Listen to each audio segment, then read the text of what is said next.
welcome to the Guardian Football Weekly. The top three all win those kind of games. You have to win if you want to win the title. It's going to be tough for two of them. Aston Villa's 11th in a row, outplayed at Chelsea for an hour, a couple of changes from Emery, and it all changed. Cue the contractual obligation to ask if they are in the race. Arsenal squeezed past Brighton, what a save from David Raya at the end, while City win at Forest. Sean Dyche not happy. Barry says, not that Barry, what day is it? I can confirm it is Monday for those of you not too sure, or maybe Tuesday. I mean, it kind of depends when you're listening, but it's Monday when we record. We'll start with Aston Villa, their 11th straight win. They won 2-1 at Stamford Bridge. It's an amazing achievement. And Jacob, you were there, and it was an odd game, wasn't it? Because Chelsea was so much better for quite a long time, and then Unai Emery changed it, and then Villa just came and won the football match. I guess they last 90 minutes, and Chelsea didn't play for that long. Yeah, Villa's XG at half-time was 0. So that was a reflection of how dominant Chelsea were in that game and how in the first half, and how poor Aston Villa were. They were quite passive. The system that Emery used, he used this sort of 4-2-2-2 with Morgan Rogers and Daniel Marlon through the middle.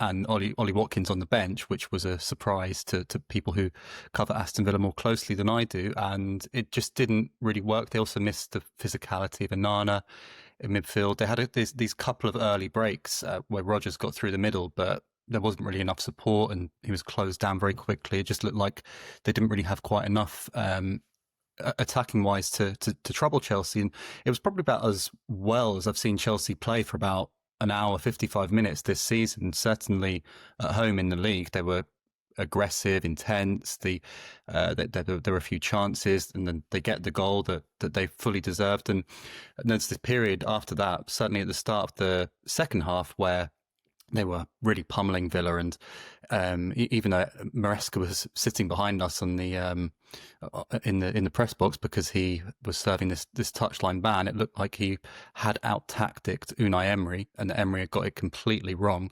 and Chelsea really looked like they were going to get that second goal. Didn't come, and it left Emery the room to make the changes, and it could have come earlier. If he'd made 3 changes at half time, you couldn't have argued against that. Instead, he makes them around the hour mark, and straight away there was this complete shift once Watkins came on.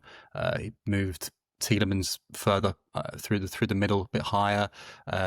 Watkins, the pace and the directness just really stretched Chelsea. They didn't look like they were ready for it at all. There was no reaction from them, and straight away there was this chance for camera. Sanchez makes the save, but the very next move is kind of a similar kind of move, a similar kind of attack through the middle, and Watkins scores, and after that you could really only feel that one team were going to win it. Obviously the goal comes quite late, but Villa had so many chances, and it's just testament to Emery's ability to change a game, because those 3 substitutions, Onana made a huge difference with how powerful he was in the middle. Jadon Sancho, who really hasn't been very good for Villa since joining them from Manchester United this season, came on, and obviously there's a bit of a subplot because he was at Chelsea last season on loan and did okay, but they decided against signing him on a permanent last summer. And in that little half hour, he was really good. It was one of those games where Sancho looks like the player you thought he was 5 years ago, and they couldn't get the ball off him for half an hour. Chelsea, maybe he had a bit of a point to prove, but Watkins as well, that also probably comes on with a bit of a point to prove after being left on the bench. And we've spoken before about how he's not had his best season, but the fact that they've been going so well without him scoring goals is firstly fantastic, and then the fact that he's then come on and maybe looks like he's going to maybe have a really big second half of the season, scoring the second goal, which was brilliant, the header, again maybe suggests that if they can get him going alongside Rogers, they can stay in the race. And it was interesting with Emery how he said afterwards, although they were poor in the first half and they were deservedly behind, that they had the experience and the desire and the mentality to hang in there and make sure they weren't out of it, that they defended and that they stuck to it, which is maybe slightly separates them from Chelsea, just that ability, that experience to stay in the game and take the chances when it came. I suppose Sancho, if he keeps doing these season-long loans, eventually he'll have played for everyone in the Premier League, and then he'll have a point to prove in every game he plays, and that's when you sign him. Because and he was brilliant, wasn't he? And I'd completely forgotten that he was at Villa. I suppose the question now, John, that we do have to ask is are they in the race? And the last of their 9 victories have been by 1 goal. And as producer Joel says, not to be all Mick McCarthy, but it can't go on like this. It can. It can. It can. I mean, they play Arsenal on Tuesday, and now that is a title 6-pointer, which perhaps the schedulers didn't think it would be. And it's funny listening to Jacob's analysis of it, because I actually came into the game at 55 minutes. So I missed the Chelsea good bit. I was at Brentford and went to the pub next door, which is very nice. And Villa were all over them. And it's something that I've found watching Chelsea quite a lot this season is the lack of discipline within that team, the amount of yellow cards. I think one of the first things I noticed in that game, or that I saw, was that, do you see when Rodgers was booked for shoving in the box? Do you see this incident? And he was booked. I don't know for what, because the Chelsea players were sort of shoving him in one of those box wrestles, like a school bully. Just sort of shoving him around, and then he gets booked, and it's like there's 3 of them at that, and the lack of discipline, I suppose, is reflected by the fact that Enzo is sat at the back of the press box, which I recognise very well. I recognise the rather uncomfortable seats, as Jacob will know much better than I do, and they just were. Chelsea looked to rabble in that game, and when you think about Villa's title challenge, think about the goals Morgan Rodgers scored against United. They're supplying big moments, aren't they? And Unai Emery is making those changes which get big moments from his players, and that's something that Chelsea perhaps aren't doing, and that's why they're not in the race. But Villa have been fantastic, and we all cast back to that doom and gloom over the summer. Now they, will end the year on a high, and it's been a good year for them overall, with a couple of lows. But Emery is the master, as Jacob says, of the in-game management, which I'm not sure Enzo is. But it's worth remembering, it wasn't just a summer, like just how bad they were at the start of the season. They had 2 points from 5 games and only scored once. And I watched them draw 0-0 at Everton, and I watched Morgan Rodgers try and make a very simple 15-yard pass, and there was no one around him, and he completely fluffed it. And there was ironic cheers from the Everton fans. He's just thinking, maybe this is the end of the Emery era.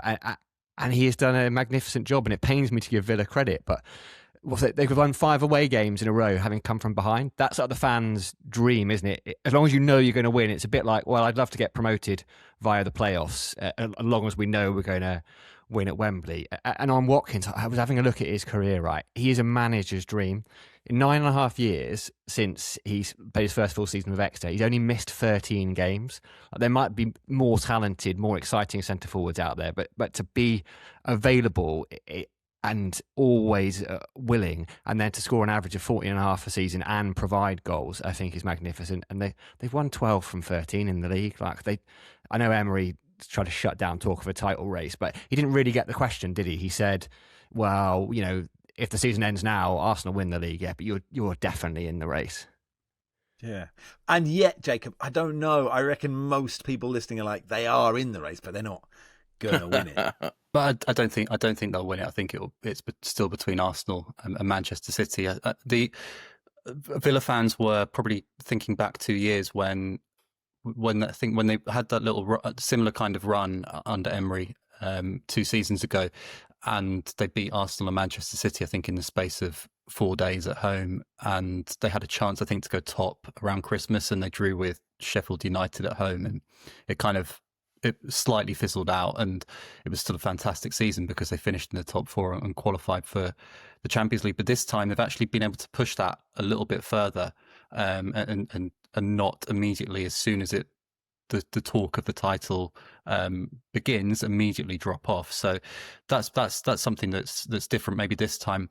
It is incredible as well that they've picked up 18 points from losing positions this season. I think they've gone 1-0 down in each of the last 6 away games, and they've won 5 of those.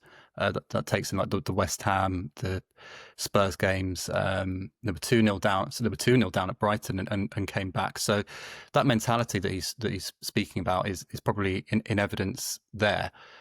I don't think that I think they're in the race as it stands. I don't think they'll win it, but it's hard to rule anything out when they're on this run at the moment. And perhaps with January coming, they obviously didn't do a lot in the summer, which was a big bone of contention.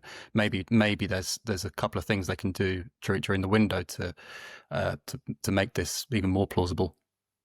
And look, Jacob, you cover Chelsea, right? So and I've said it so many times that it feels like I'm just being lazy by saying they're an odd team. But sometimes you watch them and it really clicks and you think these guys could really challenge. And sometimes it doesn't. And maybe it's an experience thing. Then you've had this weird time with Maresca. I don't think we've spoken to you since Maresca sort of publicly said what a terrible time 2 days at least that he's been having. So sort of how do you work out what you think will happen? Will Maresca be there? Will he get everything together like it sometimes looks like he will? I would be, at this stage, the way things are, post his terrible 48 hours before the Everton game, which he still hasn't really explained and has left a lot of people at Chelsea quite bemused, baffled, and not really knowing what he is exactly talking about, because he's been reluctant to explain it in private, and he's not explained it as well in public, despite being repeatedly questioned on it by the media. I would be surprised if he's the manager next season as it stands. They are reluctant, Chelsea, to make mid-season changes. They obviously went through that quite extensively in the first season of this ownership, and they appreciated probably how much that upheaval disrupted that first season when they had start with Tuchel, Potter, end up with Lampard as the interim manager. If you look at Pochettino, they let it run until the end of that first season. Then they had the review. With Maresca, they didn't, obviously because of the Club World Cup, there wasn't really that opportunity to do that last summer. They would like to go into the end of the season, have this review with him at the end of his second year. And I think at that point, I would be quite surprised if he remains their manager and if we're not looking at someone else.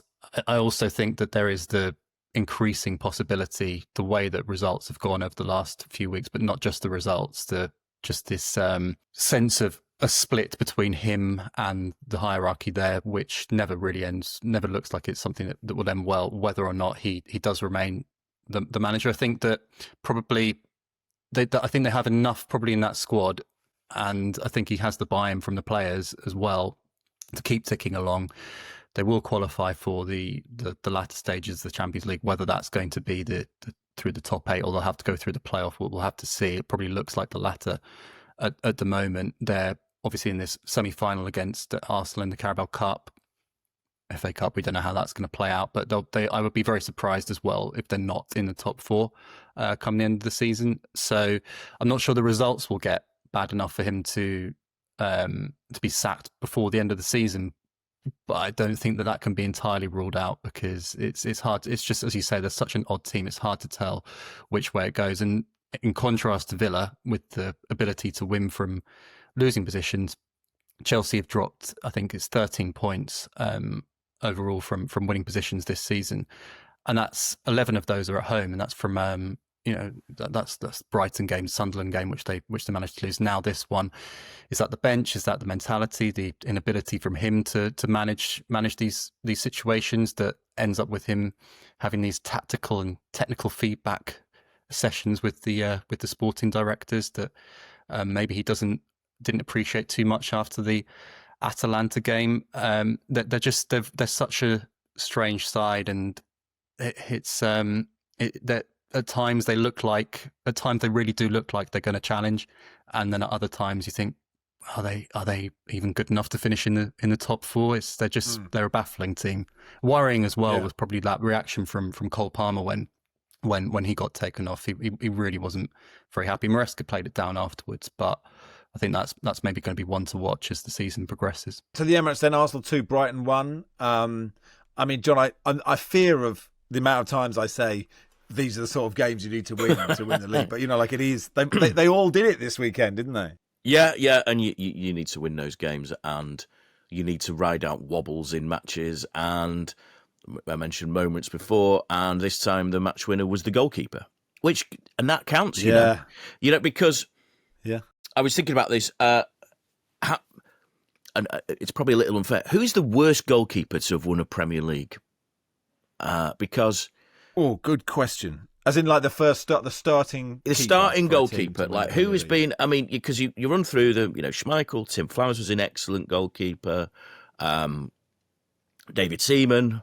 There's a couple of seasons where United had like Bosnich and Fabian Barthez that are probably the ropiest. Come on, let's not stop Bozza. No, of course, but Bosnich had and a brilliant goalkeeper, a brilliant goalkeeper, but an unhappy time at Manchester United. Let's say that. That is true. That is true. But Barthez, and then you've got Per Cech, who was absolutely brilliant. It's difficult, isn't it? I mean, like Kasper Schmeichel was a fantastic goalkeeper for Leicester. It's so essentially what I'm saying is that Raya, who has, I suppose, exceeded my expectations and many others, pulling off those saves is a good sign. It's a vital sign. And, you know, Brighton are one of those teams that can cause people problems. And, you know, with a player like Minte, who is very, very difficult to deal with, to ride out that slight wobble they had in the game. And I suppose the thing is, a friend of mine was over from Australia, who, you know, is not particularly well versed in the Premier League. He just said, people get very anxious at this team, don't they? At Arsenal, and it was the Wolves.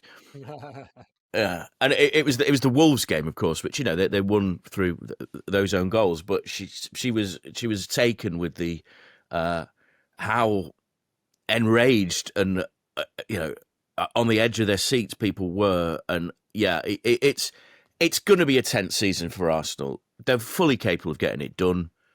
Those are the games that you need to get done. Let's credit Raya for that one. Fantastic. Yeah, it is a brilliant save, Sam.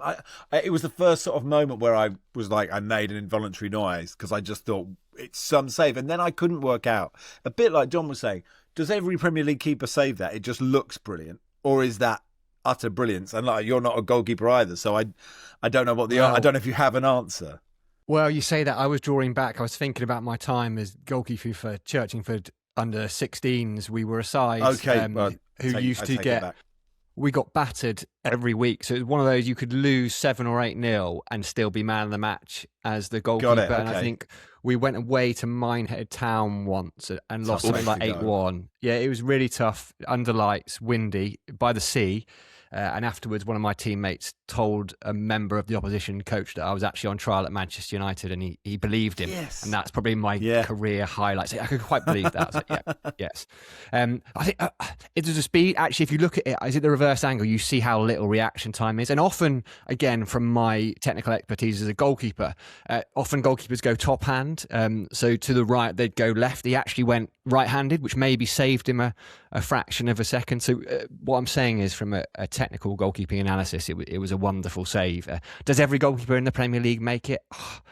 I don't think so. You know, I don't think so. Like, it was a superb moment, and it's that old cliche of, well, you might not have much to do in the game, but actually it's those little moments. Yeah, it's all very well playing for Churchingford against Minehead, conceding 8, but still making 8 saves. But when you've just got one save to make and the Premier League title is on the line, you need a goalkeeper who's going to make it. A brilliant signing.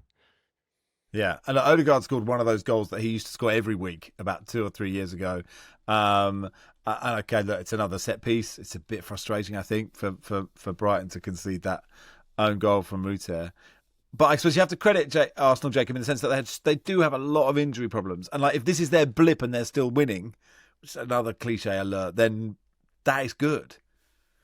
Yeah, obviously they've built this massive squad and full of about 100 defenders, and now they're down to about 3. So they had Calafiori go out in the warm up, and Miles Lewis-Skelly comes in for his first league start of the season. Timber, who pretty much never gets injured this season, he's out as well, out of nowhere. So you end up with Declan Rice at right back. Maybe not too unfamiliar for him because he played as a defender for West Ham when he came through, but he'd never played there for Arsenal. But it didn't affect them too much. The big thing for them is that while Mosquera's out, Gabriel was back on the bench for the first time. Be interesting to see if he comes back in on Tuesday night, because that would be massive for them. Declan Rice at right back, that's the position that top midfielders can do, because remember Steven Gerrard when he played right back for Liverpool back just when he started out, and he was absolutely immense as a right back. Roy Keane as well fulfilled it about 30 years ago, was absolutely amazing as a right back, and for some reason I was like, well, maybe we should keep him at right back, and it's like, no, actually he's quite a good midfielder, but maybe put him in there. But you've got to have faith that Rice could be that position. But yeah, that game, it's huge.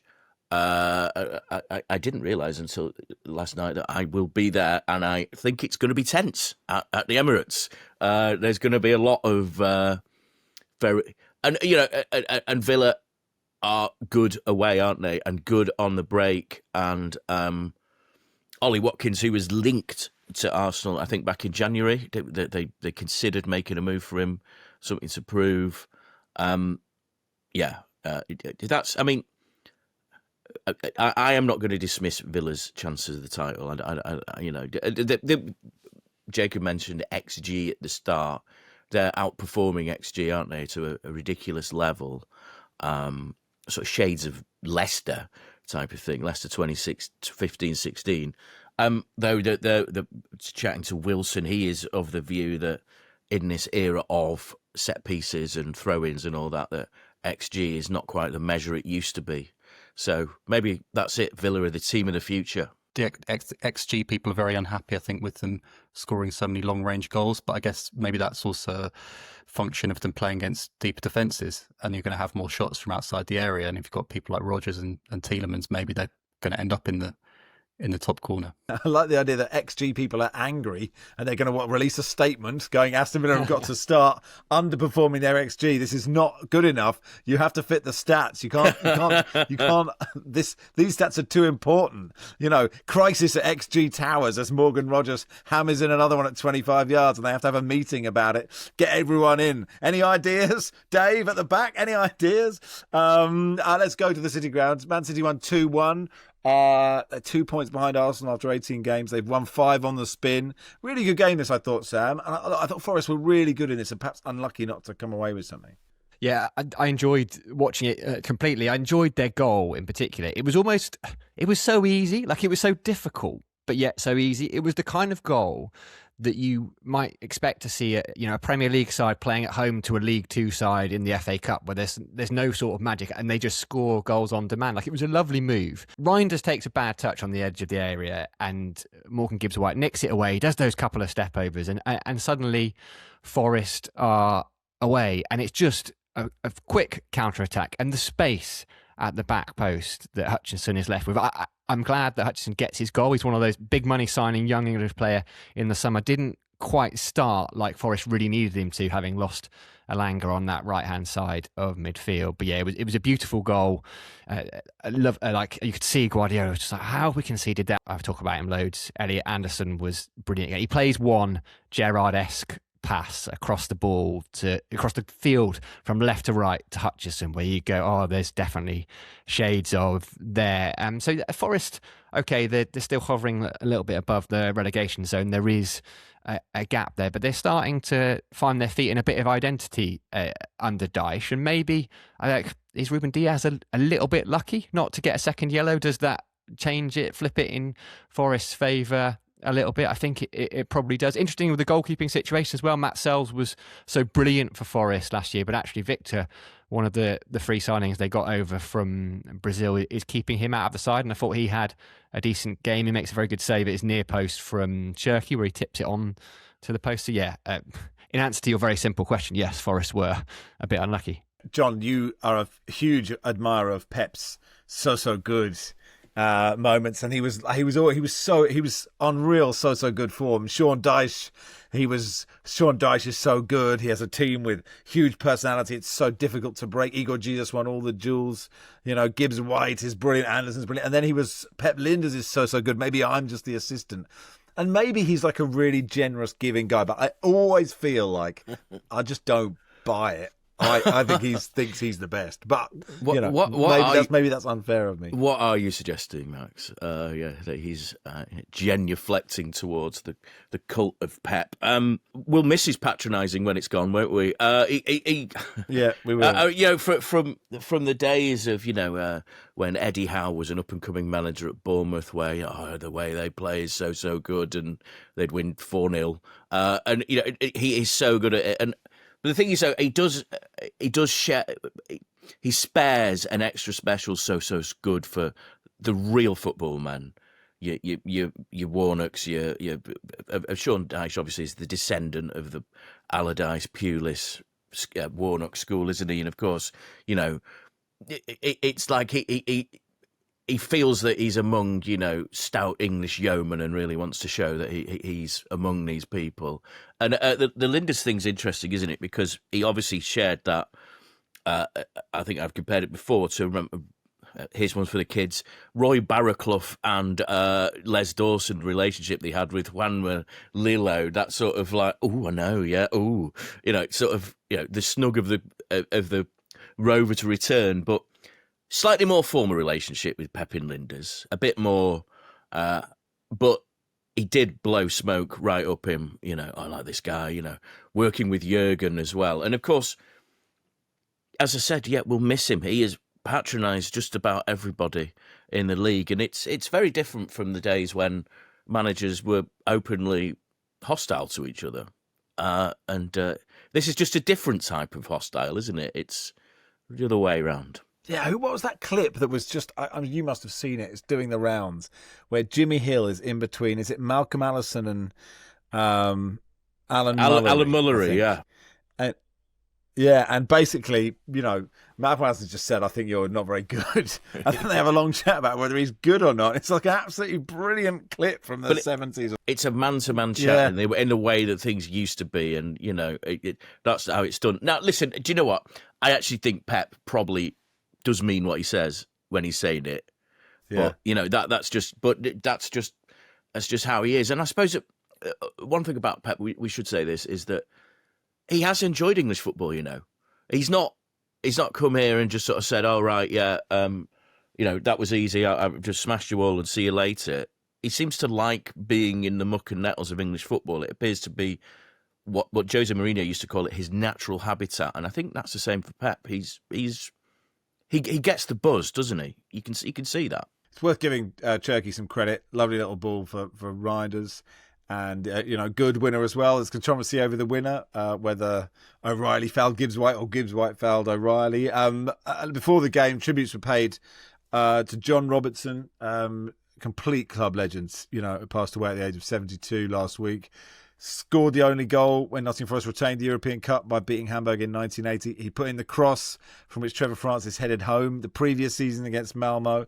Forest have announced the stand will be renamed after him at the City Ground. He was still in and around the club, doing lots of things for the club.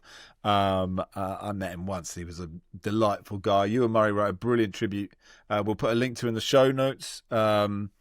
It said Robertson was two-footed, albeit much more devastating with his left, capable of bamboozling, switch of pace over 5 yards and a wondrous crosser. He was Brian Clough's favourite, for goodness sake. A footballer key to 2 crucial European Cup final goals. It's a pity that only now may Robertson be properly cherished in Scotland. He was very different in style to Dennis Law and Kenny Dalglish. It should not be sacrilege to suggest he was their footballing peer. So look, we obviously send our best wishes to his friends and family, but an absolutely wonderful footballer. Welcome to part 2 of the Guardian Football Weekly. To Old Trafford there, Manchester United 1, Newcastle 0. Sam, you went there for an 8 p.m. Boxing Day kickoff. At what point did you regret that decision? That's a good question. Probably about 15, 20 minutes into the second half, where I just felt, I've seen this from Newcastle so many times. Lots of the ball. There's a question. People say Newcastle controlled the second half. I'm not so sure they did. I think actually it's very rare to see Manchester United sit back like they do and invite a team onto them at Old Trafford, but I think they were actually quite comfortable. So probably 15, 20 minutes into the second half, I would say, when it became evident that just pumping aimless crosses somewhere in the direction of the penalty box probably wasn't going to work out well for Newcastle. You wanted to talk about Eddie Howe, actually. Like United winning is always a story. They're sick. Dorgu's goal was brilliant. But you're sort of interested in the lack of pressure that Eddie Howe is under. it just feels a bit strange. And there's a growing sense in the media in particular, there's no question marks. If you look at someone like Thomas Frank, who's been under immense pressure at Tottenham, and he's got 3 points more than Eddie Howe. And this is one of those occasions in life, and there are plenty of them, where two things can be true at the same time. And it seems to be that a lot of people can't get their head around that. You can say that, and he had, but this is a true statement, is that Eddie Howe has done an absolutely magnificent job at Newcastle. He's brought Newcastle fans like memories most haven't had in a lifetime, and will, unless he does something Isaac-esque, always be a legend. Like, that can be true. And then also saying he might have reached a ceiling at Newcastle United, and there are question marks as to whether he is the man to take them forward. That can also be true at the same time. And it just seems that, like, every Premier League manager should be under pressure, right? It's the very top level. And people then say, they go back to this whole, yeah, but you're deluded. Remember where you're from. Remember where you were a few years ago, giving away like 10,000 season tickets. And like, at what point do you have to let that go, right? You don't go, right, my iPhone camera isn't working so well, so I'm going to go into the Apple store and speak to a genius in a blue cotton t-shirt, and you would not expect to hear, yeah, but do you remember the days where you just got 20 photos on a camera and you had to take it into Jessup's to get it developed? Like, that's not an adequate answer to that question. And so where are my expectations as a fan? I don't know, but I said it before on this podcast, right? The club is coming out and openly saying wants to be in the conversation for the number one in the world by 2030. So I think being top 5 in England right now is probably not unreasonable. And it's just this lack of identity, right? Not taking a point having gone behind this season, dropped 13 having gone in front, plus games in the Champions League. And like, Howard's had a lot of control. And you looked at it, okay, we need a goal, right? Well, he's taking one striker off, bringing on another. And he's bringing on runners. There's a lot of athletes, a lot of focus on this old style Newcastle where they didn't have possession and used to like break on sides. And they're trying to develop it, and they just haven't. Like, I think of the 7 league games, they've had 55% or more possession this year. They've won 2 of them, single goal victories against Wolves and Burnley. They just haven't found a style. They need an unlocker. They need someone with a little bit of guile. And there's Ross Wilson is coming as sporting director. Howe's had a lot of control over transfers, and he certainly did in the summer. Be interesting to see. I think he needs someone a little bit stronger above him. So I think there are definite questions, and he should be under pressure. Like, 6 points from 9 away league games, right? Extrapolate that over a full season and you get to 12, maybe, let's say 13, being generous. Well, Ipswich finished 3rd bottom last year and they had 15 points away from home, and Newcastle still haven't been to Man City, to Liverpool, to Chelsea or to Arsenal. Like, they've had games they should have been winning. So it's this idea that it's okay to question and say, maybe he can't go to the next level. Who do you get instead? That's another fair question. But I just find it this sort of complete shutting down. No, you're an idiot. You feel you're entitled if you dare question the man that brought Newcastle the trophy. Like, the same things can be true at the same time. It's a different media environment, isn't it, than perhaps in years gone by. In that Newcastle is a one club city, and you almost have to be on the bandwagon, don't you, these days? And a lot of reporters can be partisan, can be pro the club. It's not like in times gone by, a lot of the reporters were not from the area and just happened to end up working in the area and therefore are able to be a bit more critical of the club. But I suppose in these days, sometimes in return for access and stuff like that, in return for knowing the manager, you have to give more positive coverage, and maybe the local media isn't as critical as they have been of, well, certainly previous managers. When you think of Steve McLaren and Steve Bruce, the treatment they received, and a lot of it is to do with media coverage has changed. People have, clubs have cub reporters, beat reporters as they call in the States, and they report them in a slightly different way to the way that, but back in the days when, the Manchester Evening News would be critical of Manchester United if they were bad, as would the City reporters. Paul Hintz was his name, and he would hammer City, even though he was a big City fan. Say Paul Ince. Paul Hintz. He was a former City player. Right, got it. Yeah. I was going to say. What was he? Yeah, and I like the idea of the governor reporting, playing for Man United and reporting on City. Well, they were garbage again. He had a similar relationship with Alex Ferguson as the Paul Ince, actually, towards the end. But anyway, you would have a guy that would come out and say, this isn't good enough. And I do wonder if that happens now. Now, I'm not digging out my colleagues in the press, but because you have to do things a slightly different way, because fans want to read nice things about their club. That's what you find as a reporter. I suppose that's interesting, isn't it, Jacob? If you had an in with Maresca, right, and he was feeding you all sorts of like juicy lines, like you've got your integrities as well. Like, what do you do with that? I'm still going to say you were rubbish on Saturday, and that dries up. As it's a different kind of journalism, I guess, unless you do have a great in with Maresca. I don't know. I thought you were well in with Enzo. Enzo loves the media. Yeah, that's why he sat right behind us. It wasn't because the press. He wasn't even banned. Really. Yeah. Conveniently located for the Stamford Bridge dressing rooms. That's not why he was there. Yeah, when it went 1-1, he was asking us for advice. And quick one of United, John. Sort of. Well, lovely goal. What else is there to say? Heaven, good player, isn't he? Talented. Apologies for this frippery, but have you noticed that terrace songs now have this bit where everyone does a high voice bit? Have you heard this? Everton have one where... What, the falsetto? Brentford have got one, and is Everton... Right? Wow. Everton do this one, which is Everton never shone so brightly, and there's a bit where they go, woo!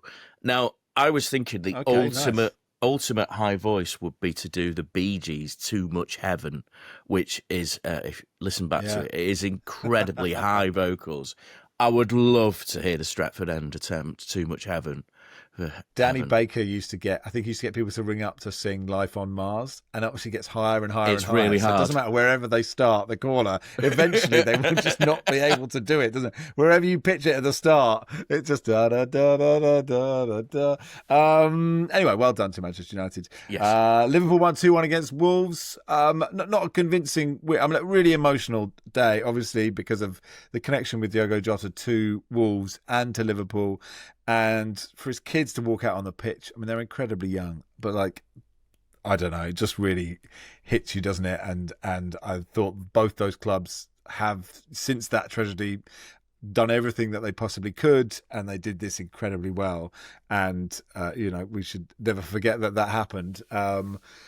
It wasn't a convincing win, Jacob, but it was still a win. And they're now fourth, Liverpool, in this terrible season that they're having.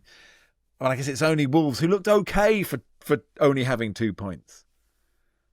Yeah, big for Liverpool that they finally got the goal from Florian Wirtz, who obviously it's been a wait for him to finally score. But I think over the last few weeks there's been more from him. I think he's shown a few flashes. I thought he was very good against West Ham, especially in the first half. I thought that everything during that game, which was obviously the start of the move away from Salah, everything kind of went through him, and I think he was unlucky not to score in that game. And then he gets the assist against Tottenham for Isak last week, which was obviously extremely frustrating because they've been waiting for this moment where the £200 million players finally click, and then one of them in that moment breaks his leg. But obviously it's massive for them that he's finally got off the mark, and they'll hope that, especially with Isak out and Salah not here, that this can be the moment where Wirtz really steps up, because it's slightly strange with Liverpool in that they obviously spent so much on the attack last summer, bringing in Ekitike and Isak, but they slightly look a little bit light there at the moment. Gakpo's been out, and obviously Salah's not here at the moment, and people are sort of looking at it and going, why are they suddenly back in for? Why are they suddenly being linked again with Semenyo? Don't they have enough? And you sort of look at it and go, well, okay, but he started Chiesa on Saturday against Wolves, and Chiesa more or less has not had much. Well, he's just not had a look in at all, really, under Slot. He's come up with a few important goals here and there, but he doesn't seem to trust him at all. I'm not sure he's really. He's just a bit of an afterthought of a signing, and not sure he's really cut out for the physicality of the Premier League. And then I think the Ngamoura has been on the bench quite a lot, and although he's had that huge moment against Newcastle early this season, he's only a kid. So they just feel, with the injuries and the absences at the moment, that they're a little bit light up there. So if Wirtz can really start to produce what they expected from him in the summer, that would be massive for them during this period. And they still don't look very convincing. But ever since that thing with Salah's happened, for whatever reason, they've been able to dig out the results a little bit more. I don't know whether there's been an element of a reassertion of authority from Slot, or whether there's been just, without Salah there's been a little bit more of a move towards a bit more solidity. It looks a little bit more encouraging, but I wouldn't say entirely convinced yet. To the G-Tech, Brentford 4, Bournemouth 1. You were there, John, to see a Kevin Schade hat-trick. Yeah, Brentford were really, really good. Credit to Keith Andrews. If you consider they were playing Bournemouth, a team that was similarly stripped of assets over the summer, Brentford have shown that it can be done, that you can survive. Brentford lost manager. They also lost some of the manager's coaching staff. They lost their captain.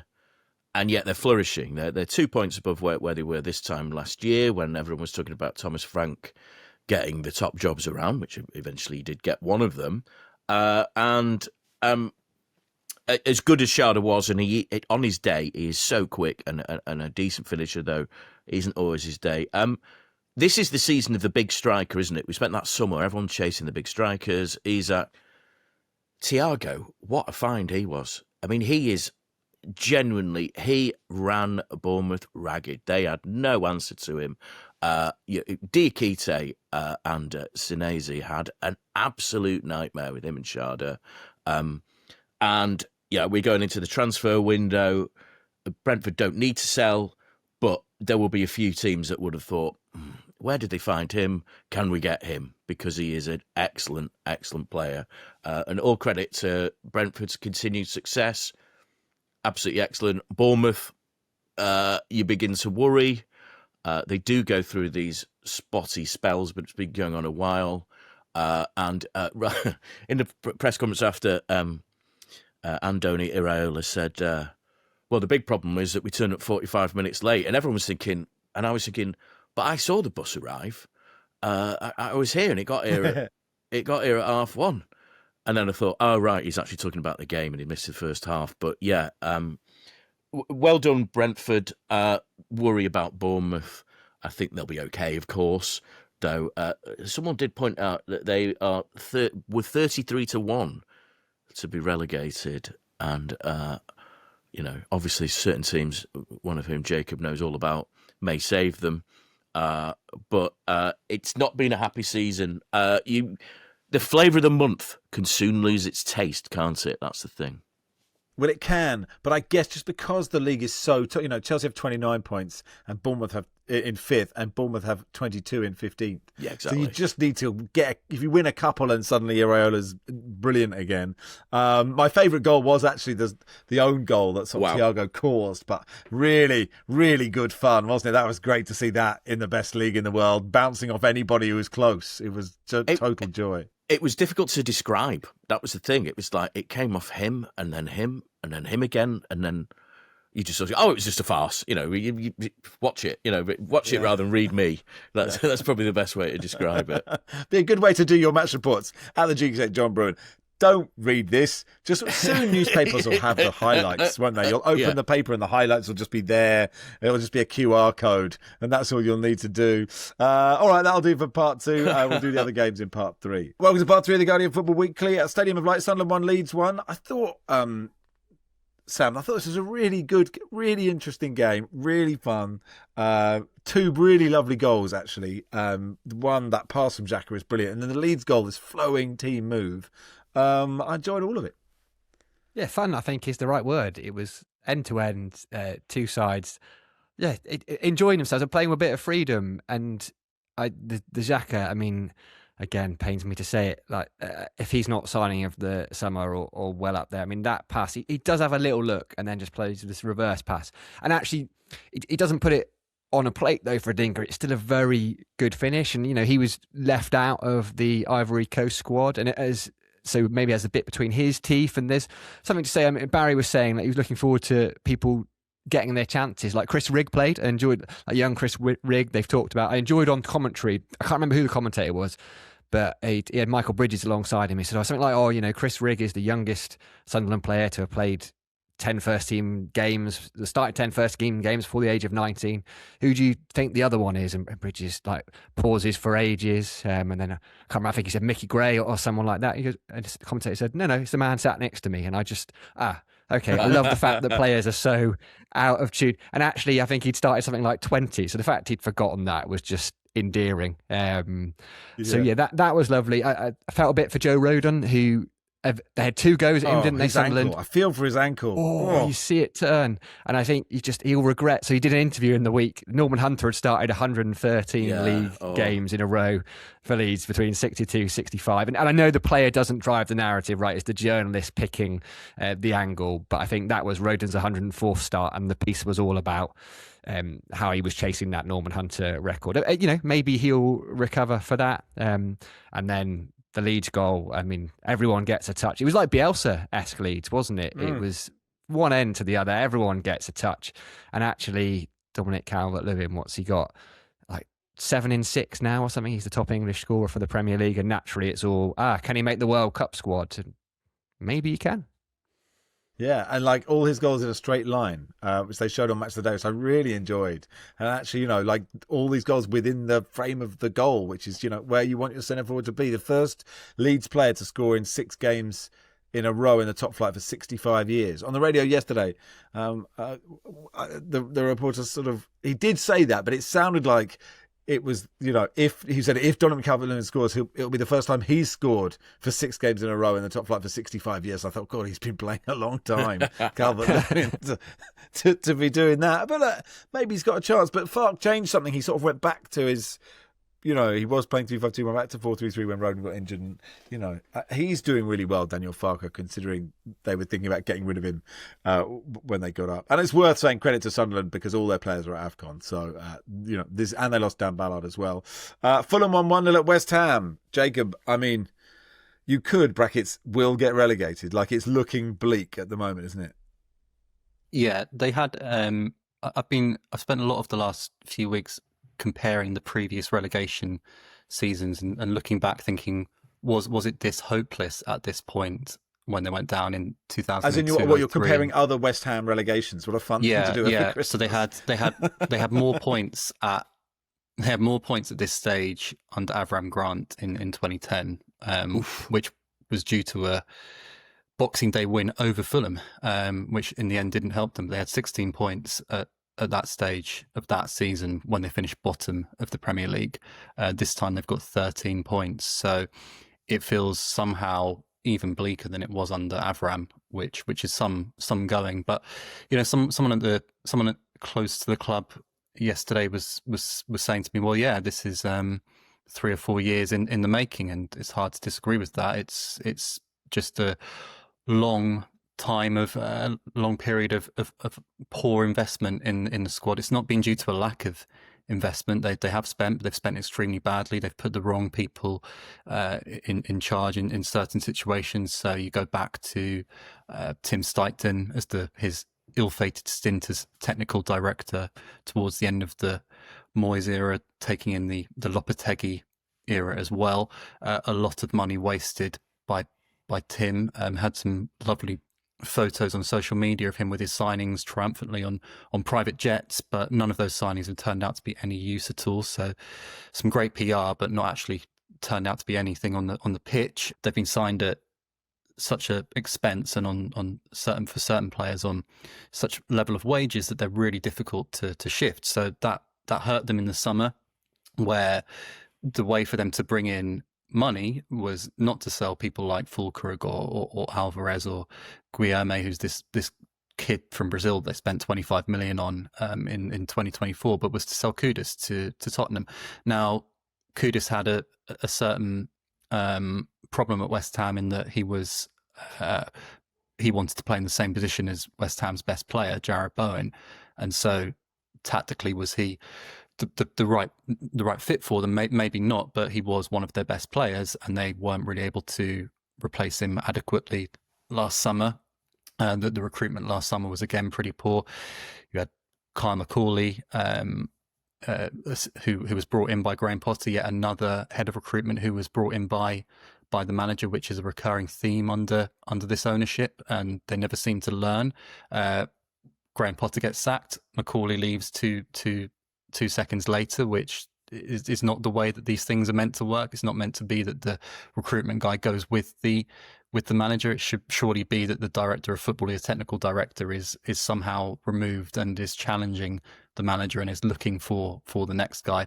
That's not the way that it works at West Ham, because they are ultimately quite a stupid club in many respects, and they're being despite being bigger than a lot of the teams that they are now lagging behind, they've not put enough thought into the structures that are required now to compete with the likes of Brentford and Brighton and Crystal Palace. And although they're struggling at the moment, Bournemouth, while they're struggling at the moment, are going to bring in a lot of money for the players that they sell, and should therefore be able to reinvest that into the squad quite wisely. Might not be working for them at the moment, but give them more of a chance of staying up than West Ham. They never hire a manager who's in a job. It's always somebody who's out of work. They bring in Nuno.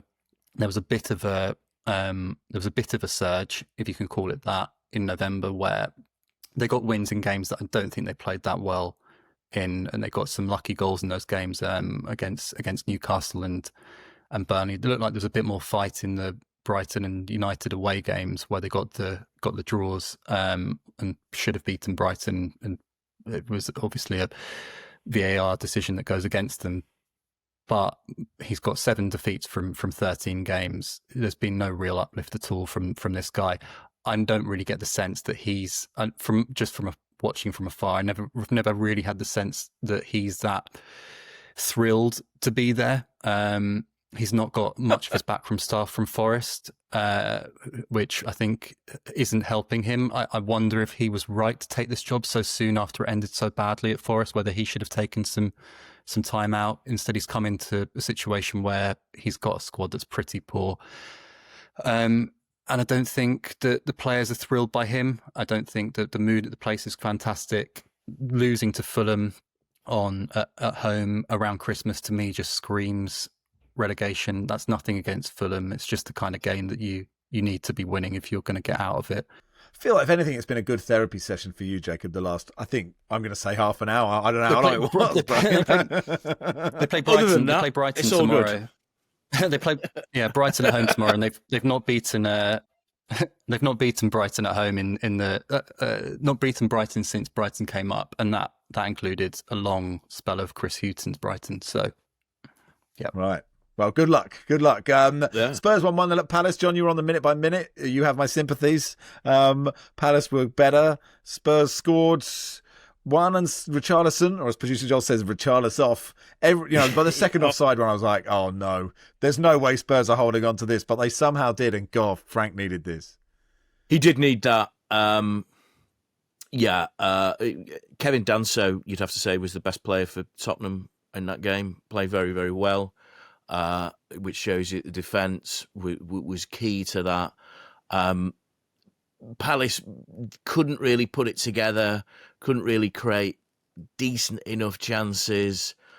It ends up with being Archie Gray's first goal in senior football, which was the nice story to come out of it. And the broad smile, I did think it was amusing that he did this pretty smart celebrate, and then he just had to put on the game face after it, when you could tell that he probably wanted to smile the whole time. And his interview after with Kelly Cates, he just could not stop smiling. He really, really enjoyed it. And what a lovely guy. Seems too nice to be a footballer. It does. It's funny because he's 19 now, but we've been talking about him for quite a long time, it feels like, because obviously he is of that of the Gray clan. Though I put this in the end. He is at an England, representative level, but his dad played for Scotland, his uncle played for Scotland, and his grandfather played for Scotland. Yeah, he's English. How's that happened? I mean, you have the thing with Darren Fletcher, where Darren Fletcher's two sons play for England and Scotland. So, yeah, he feels English when I just think of the Greys, who are a Scottish football clan. There you go. Yeah. I enjoyed your note, 71 minutes, a note from a colleague about one of the assistant referees. He has personal boots marked with Ledge. His name is Scott Ledger. Surely more egregious than odd-coloured boots. You can't have Ledge on your boot if you're a lino. Come on. Finally, Burnley 0, Everton 0. Zian Fleming, when he hits the post, he might be offside, but that moment, I don't know. I do like a weekly dose of deflated Scott Parker saying, "I'm so proud of my players." It's just like it's the constants in life you need, isn't it? When we don't know what day of the week it is, we're all thinking about what to do in 2026. A deflated Scott Parker saying, "I'm so proud of my boys." It's another step in the right direction.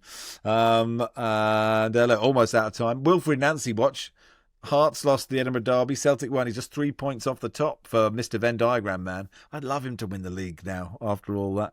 And AFCON is taking place. We know it is. We're trying to do a lot at the moment. We will do an AFCON special at some point. But well done, Uche Ikpeatsu, Cambridge legend, scoring a diving header for Uganda, amongst other things that other people are following. But look, that'll do for today.